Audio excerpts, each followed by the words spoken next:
Hey guys, and gals. So, twice in 1 week, I had a chase car ask me, why do I call out overhead obstructions the way I do?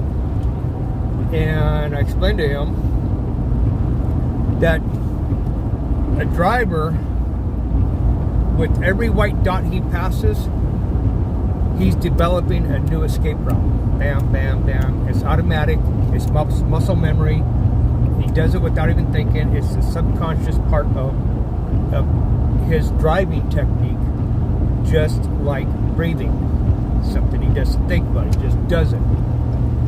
And those of us that have been driving a long time, we recognize that. And so we build good habits into our driving. So, that being said, with him planning escape routes every 10 feet, every white dot actually works out to about like 30 feet. Some states 35, some 40. So, he needs to be aware of what options he has in front of him. And so I'm going to illustrate how I call out. I'm going to start with this wire coming up. No, we're not. That one's way too high. How about this train trestle? Clear 3, high 2.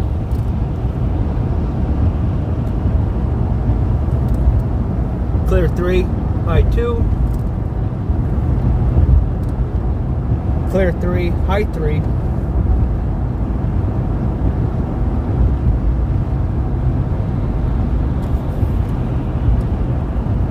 Taking lane 2 now.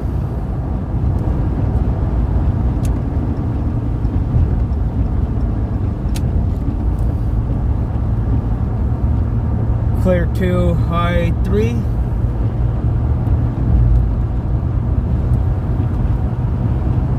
Wire, wire. Clear 2, high 1. Wire, wire. Clear 2, high 3. All right. So, center up, center up.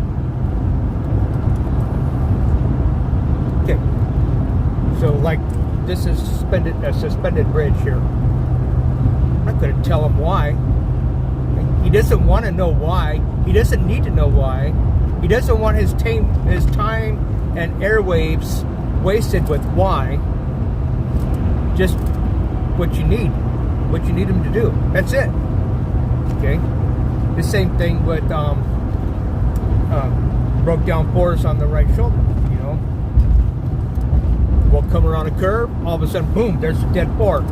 Take lane 2, please. Take lane 2. Okay. Simple, quick. Explain later. Just do. Just execute the maneuver immediately for your safety and the safety of others. All right, back to why overhead obstructions. So, a lot of times I'm a half mile, 3/4 mile, even a mile in front of the load. When I clear an overpass in lane 2, there could be 11 cars in between him and me.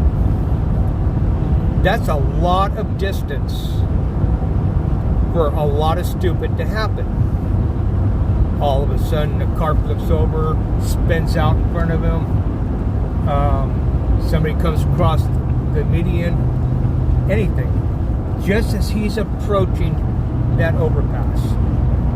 He needs to know what options are available to him. And if you do it consistently, without thinking about it, just make it a habit, you're communicating those options for his escape route. The reason why I call out wire, wire is because a lot of times in bad weather, like rain, low light conditions, he can't see that wire. Maybe he's got a Tijuana moon visor across the windshield. You know, he can't see that wire. So, when I say wire, it's, oh, there's a wire up here. And then I tell him clear 2, high 1. Well, then he knows if something happens, his load is going to clear in 2, but if something happens in front of him, he can take lane 1. Got it? Okay. Now, on a 2-lane road,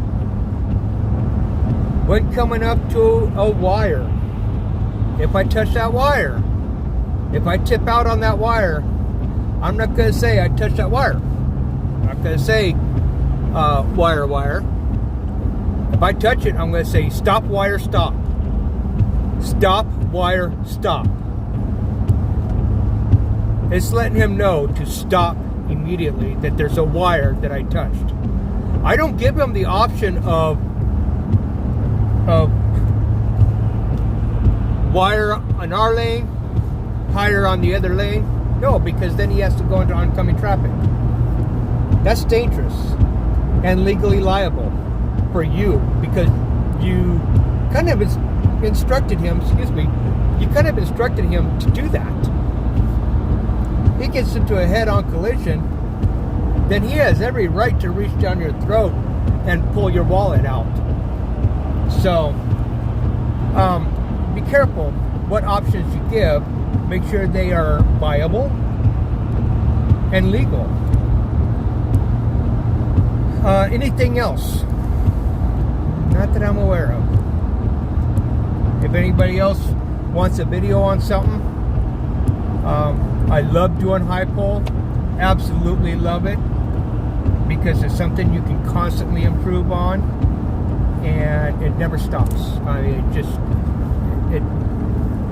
the responsibility is immense, which I love, but it's ever changing, ever evolving. It's something that you can always improve on. Okay? Bye.